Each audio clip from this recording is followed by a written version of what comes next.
The McDonald's snack wrap is back. You brought it back. Ranch snack wrap. Spicy snack wrap. You broke the internet. For a snack. Snack wrap is back. Ba-da-ba-ba-ba. With a major selection of the looks your kiddos love starting at just $4 in the Walmart app, a new school year means a stylish new them. Who knew? Find skater skirts and Crocs that say, I'm casual but cool. Sparkly sneakers that say, it's my classroom, you're just learning in it. And preppy polos that say, I'm the teacher's pet, even if they're mommy's menace at home.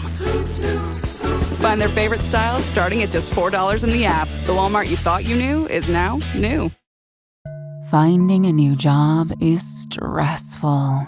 But with Indeed, it doesn't have to be. Just fill out your Indeed profile with your skills, experience, and desired salary. The more you fill out, the better your matches will be. And hearing from hiring managers will be 2 times more likely. Relax. That's your Indeed profile sending opportunities your way. Indeed, the world can work better. Gatorade is the #1 proven electrolyte blend designed to hydrate better than water. So you can lose more sweat and raise your game. Gatorade, is it in you? Hey, it's Ryan Reynolds here from Mint Mobile. Now, I was looking for fun ways to tell you that Mint's offer of unlimited premium wireless for $15 a month is back. So I thought it would be fun if we made $15 bills. But it turns out that's very illegal. So there goes my big idea for the commercial. Give it a try at mintmobile.com/switch. Upfront payment of $45 for 3-month plan, equivalent to $15 per month required. New customer offer for first 3 months only. Speed slow after 35 gigabytes if network's busy. Taxes and fees extra. See mintmobile.com. Does it ever feel like you're a marketing professional just speaking into the void? Well, with LinkedIn ads, you can know you're reaching the right decision makers. You can even target buyers by job title, industry, company, seniority, skills. Wait, did I say job title yet? Get started today and see how you can avoid the void and reach the right buyers with LinkedIn ads. We'll even give you a $100 credit on your next campaign. Get started at linkedin.com/results. Terms and conditions apply. This episode is brought to you by Polestar. There's only one true way to experience the all-electric luxury SUV Polestar 3, and that's to take a test drive. It can go from 0 to 60 in as little as 4.8 seconds with the dynamic handling of a sports car. But to truly understand how it commands the road, you need to be behind the wheel. Up to 350 miles of range, the 3D surround sound system by Bowers & Wilkins. It's all something you have to experience to believe. So book your test drive for Polestar 3 today at polestar.com. If you went on a road trip and you didn't stop for a Big Mac or drop a crispy fry between the car seats or use your McDonald's bag as a placemat, then that wasn't a road trip. It was just a really long drive. Ba-da-ba-ba-ba. At participating McDonald's. This episode is brought to you by LifeLock. Between two-factor authentication, strong passwords, and a VPN, you try to be in control of how your info is protected. But many other places also have it, and they might not be as careful. That's why LifeLock monitors hundreds of millions of data points a second for threats. If your identity is stolen, they'll fix it, guaranteed, or your money back. Save up to 40% your first year. Visit lifelock.com/podcast for 40% off. Terms apply.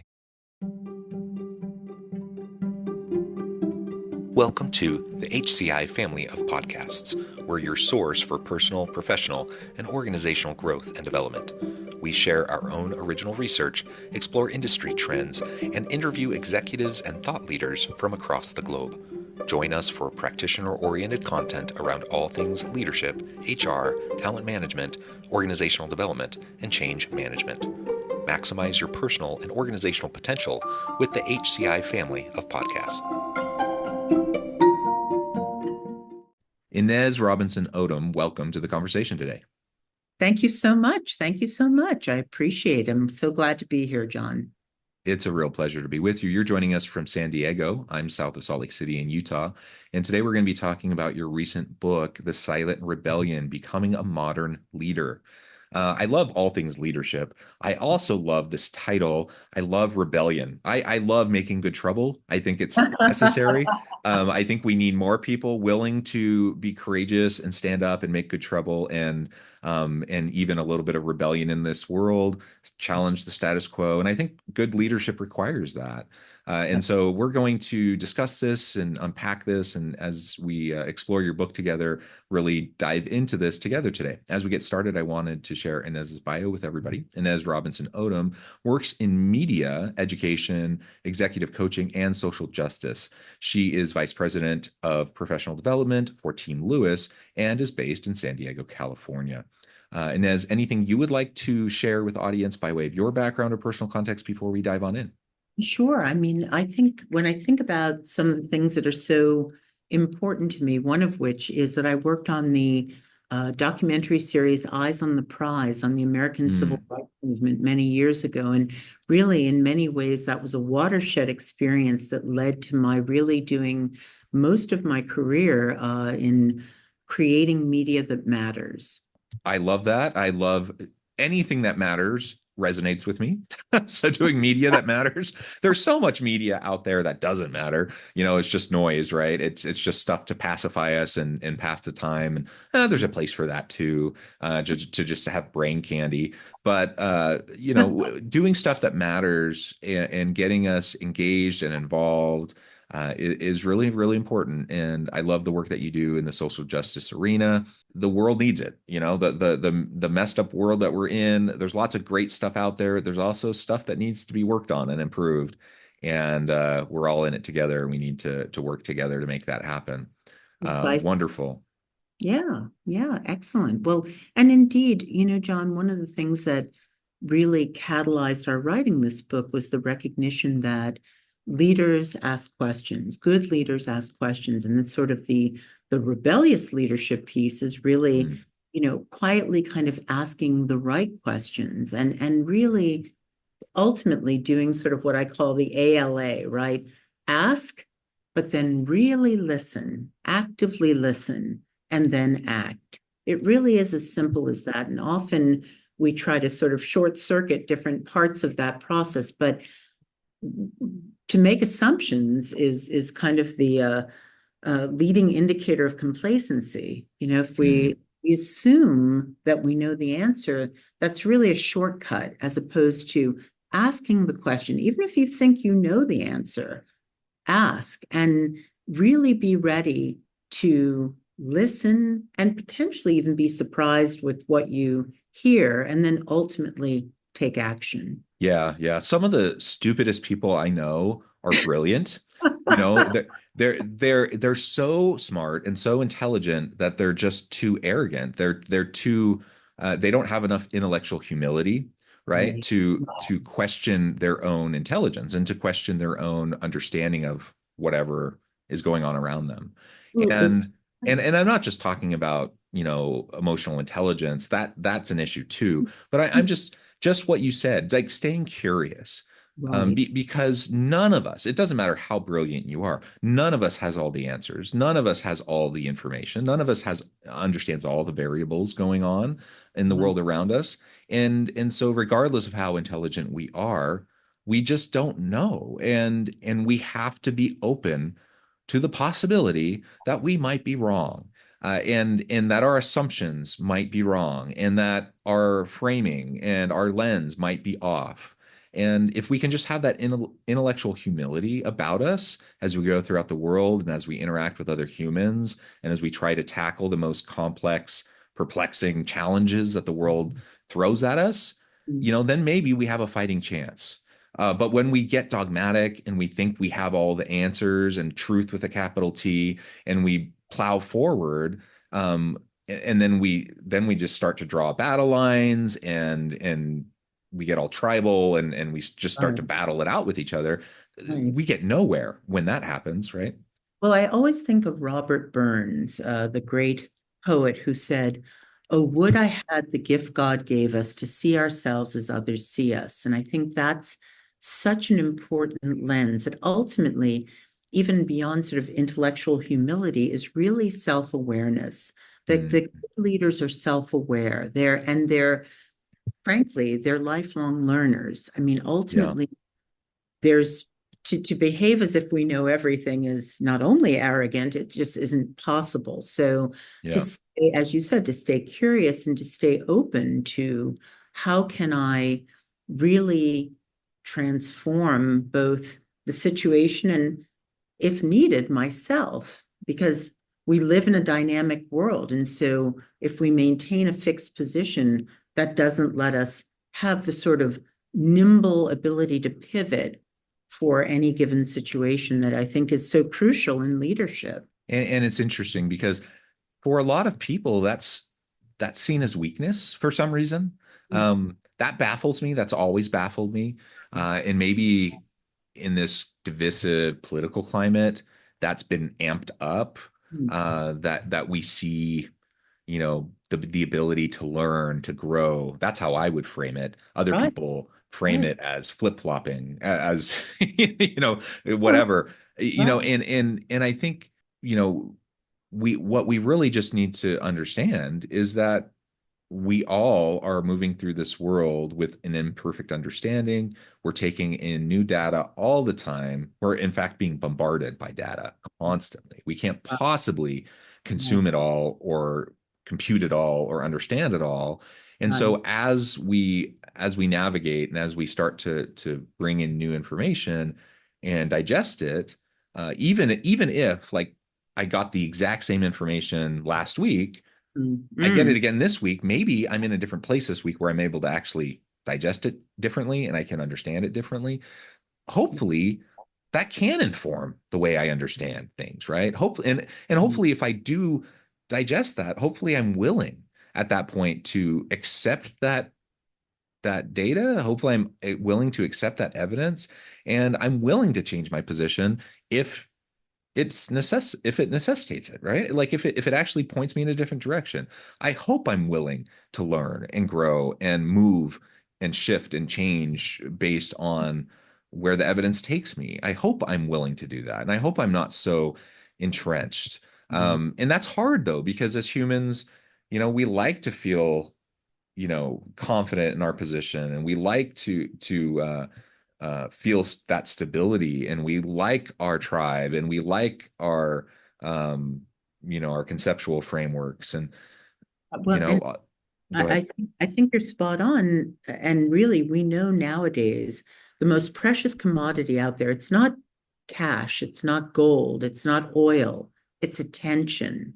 Who can grab your attention? And that's literally, we are bombarded with sort of the fight for our attention, whether it's our device, whether it's our LinkedIn profile, you name it. People are they're competing for your attention. And so ultimately you want to use people's time and attention really tactically. And in the book, one of the things that we've developed is what we call a living book, that we recognize that none of us are ever too far away from the infamous device of our cell phones. And so we leaned into that with this book by providing QR codes throughout the book so that it added a new dimension. It also really got to the idea of finding the right channel. Ultimately, if you're trying to reach people who are perhaps south of the age of 30, we know they do that now with images, with videos, with messaging that is very different than those that might be north of 70, right? Who are still probably sitting down with a physical newspaper and engaging in that way. So you find the right channel that's going to ultimately allow everyone to access your meta message. And so that was a really big thing for us. But we also recognize that leadership has to be bringing people together. It has to be unifying and healing if it does nothing else. And that really the currency of leadership is hope. And so we've devoted a whole chapter. The final chapter of the book is on the topic of hope, which we've had a number of people say to us, hope in a leadership book? What is this? The sky is... I like that. Yeah. In fact, ultimately, I mean, hope is in and of itself the currency of leadership. It's what a leader must bring. And good leaders are servant leaders. Good leaders recognize that when the team is successful, all boats rise, so to speak, right? And that good leaders are not going up on the hill so they can stand there and say, look at me, look at me. Good leaders are climbing the hill so they can look over the horizon and say, I see what's coming. Hey, everybody, this is where we're headed. So it's a paradigm shift, and it's nothing new. Servant leadership is certainly not a new concept, but we talk about the 4 H's of leadership, sort of servant leadership in particular: hungry, happy, hardworking, and honest. That really, and that's why we ended up within the book, we've profiled 11 different cause leaders. These are people who are running charities, running nonprofits, the third sector.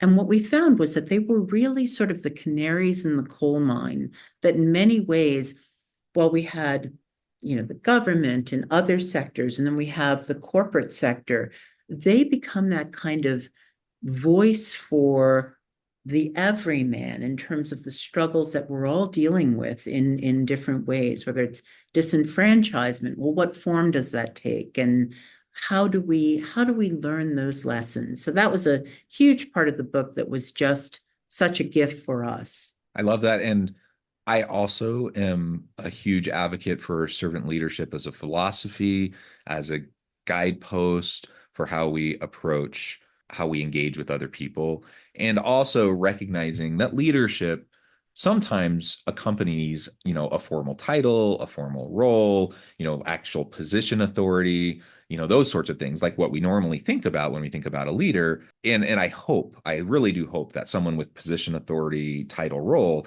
I hope that they are servant leaders, because I think they tend to be the more influential, the more sustainable type of positive leader that we all hope to see.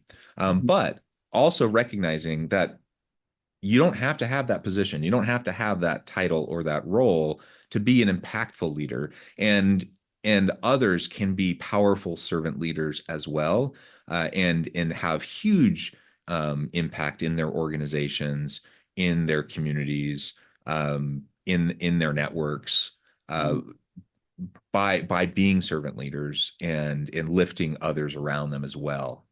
And again, not in sort of a Pollyanna way. I mean, both Chris and I, Team Lewis is a wildly profitable, financially profitable. Sure. Yeah.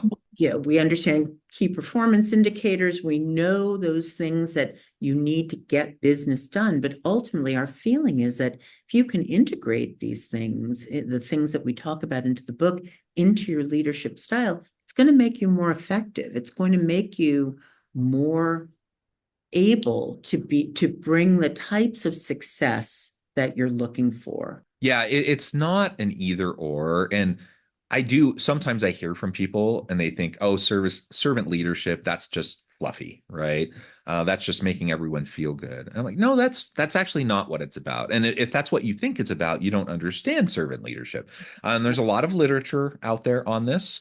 And if you get below the surface, maybe if you only have a surface level, maybe that's what you think. But there's really a lot more depth to it. And like you said, I think a good servant leader also is one that drives results, and they drive sustainable results. And that's the difference. So an autocratic leader, an authoritarian type of a leader, they might get results in the short term. That they can use carrot and stick. They can get compliance, and they can get people out of fear to do stuff in the short term, but it's not sustainable, and it doesn't drive commitment, and people don't do it, out of intrinsic motivation. People are doing it, really out of fear or out of their own self-interest in the moment. And ultimately it doesn't drive those positive outcomes that organizations want to see, that happen more organically in more sustainable ways. Whereas a servant leader can drive positive outcomes that actually are sustainable, that actually can live with the organization and grow with the organization and with the team. So the outcomes actually are better when you have someone who can espouse and really live the tenets of a true servant leader. It's not just fluffy, right? And who among us doesn't want to be the best version of themselves? Yeah. Who among us doesn't want to be optimized? And the way to do that really is, to lean into how can I, if you bring your own self-awareness, that self-awareness will ultimately translate into your being a better leader.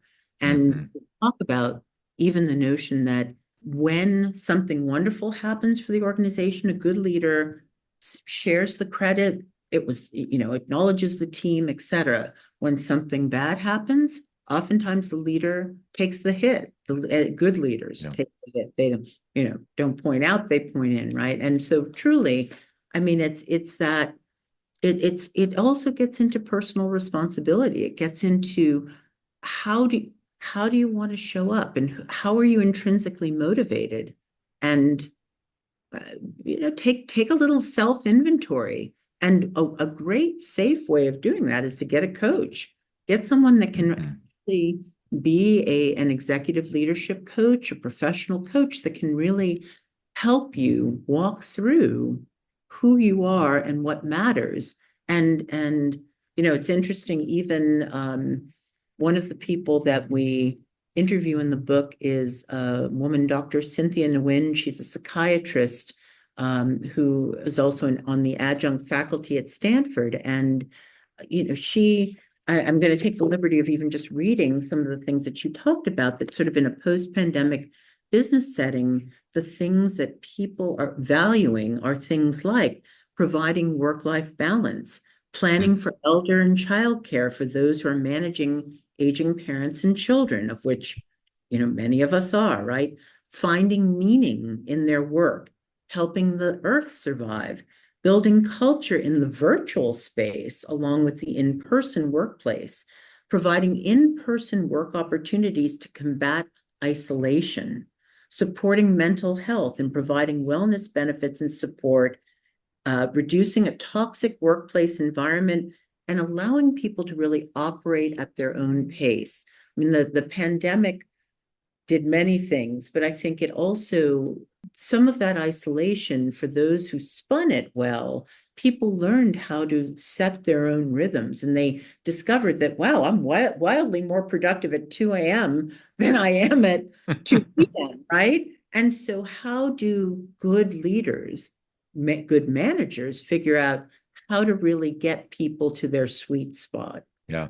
And understanding just the individuality of it, and not trying to fit everyone, every round peg into a square hole, everyone into the same mold, whatever cliche you want to use. But we really did discover that, I think, during the pandemic. And I think it's a bit of a travesty that now, we're 4 years out, right? And we're post-pandemic. We learned all these lessons. And now it seems like most executives are trying to like revert back to pre-pandemic styles, pre-pandemic days, cultures, policy, and it's not just back to office mandates, though that's one of them. And I'm not a big fan of that. Not because I think it's bad to have people come back to the office. I think the idea of just having a mandate for everybody is weird and silly after everything that we learned. Like, it just seems like, shouldn't we have something that's a little bit more flexible? Shouldn't we have something that perhaps is a little bit more targeted towards different teams and different units that allows them to do what works for them? That it seems like that's what makes sense. And that's what we learned through the pandemic. Yet we see so many leaders going more rigid. And I guess I just don't understand why, but that's what's happening. And so we have this tension, pendulum swings, right, back and forth, and we'll see, what continues to happen, with those pendulum swings. But ultimately, I think what we definitely see from the workforce is that they got a taste of the flexibility. They learned that they like it. They learned how to leverage their own productivity with that flexibility, and they want it moving forward, whether or not organizations want to give it to them. And we'll see how that tension plays out over time. Well, and hopefully at the end of the day, even a hybrid setting is a valuable one, because we're ultimately, what did we used to do to punish people? Or what do we still do to punish people? We isolate them. We put them in solitary confinement. I mean, we are, as human beings, need to be in fellowship with one another, and not just through a screen, but indeed to be able to see the whole person and to laugh and to connect. And, a final sort of thought that Chris and I were really passionate about in terms of the book was humor, and recognizing that, having fun, being able to laugh, that there's actually a lot of that gets revealed. We think humor should be taken seriously, right? It shows time, it shows judgment, it shows terms of reference. I mean, so let us, in this age of AI, lead with humanity in the workplace. Yeah. Leading with humanity is so important. And I think that's at the crux of what it means to be a good leader, especially in the modern world of work. And as we move into the future of work, more automation, more AI, more disruptive technologies, leading with humanity, being a servant leader, having more emotional intelligence, leading with empathy and compassion, right? These are all going to be core competencies, core capabilities of the next gen leader that we all need to foster, that we all need to create. I think that's really important, very powerful stuff that we all need to remember. And it's also worth noting, hopefully it's obvious, but it's also worth noting that while it's not rocket science and it's not necessarily completely new, it's also quite different than how previous generations thought of leadership, right? If you go back just a generation or two and you think about like the stereotypical leader, everything you and I just said probably doesn't show up on most people's lists. So, things are changing. And the fact that we still have, the vast majority of senior leadership positions, executive positions are still being filled by more senior members of the workforce. It makes sense, right? There's still that tension. But over time, there are going to be more millennials filling those roles. There's going to be more Gen Z workers filling those roles. There's going to be shifts. Those shifts are going to continue to happen.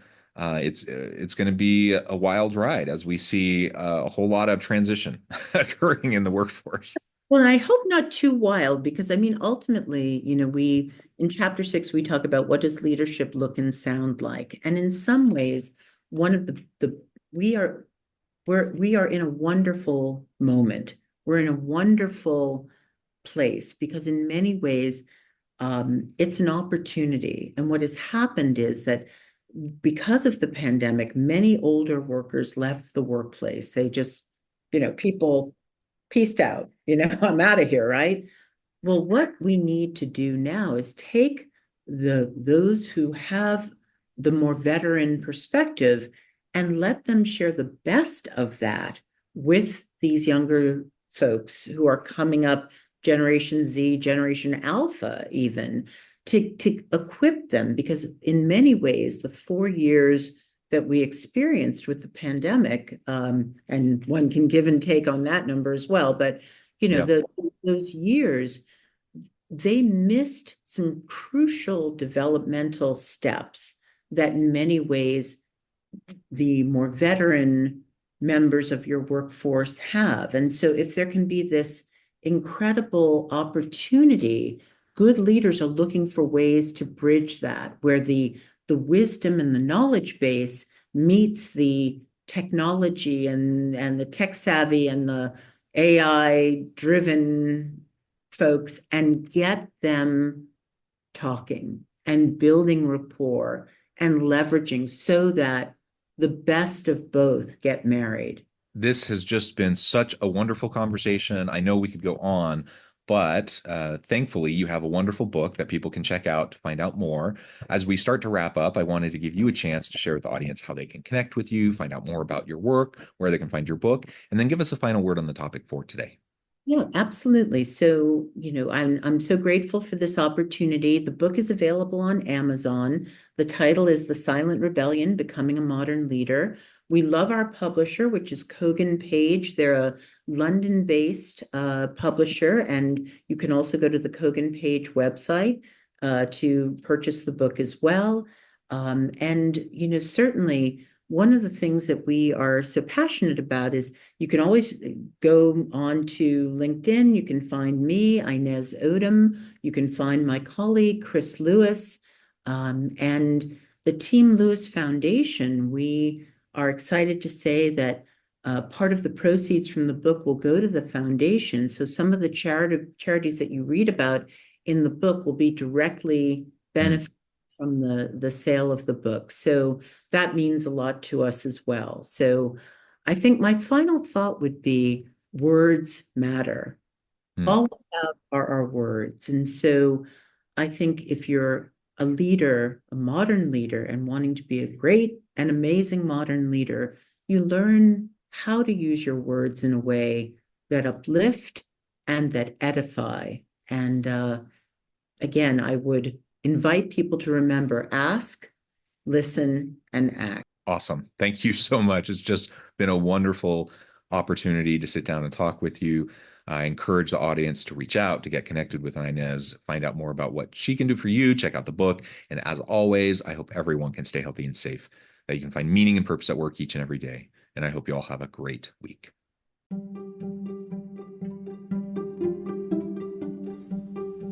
Thanks for joining us for this episode of the podcast.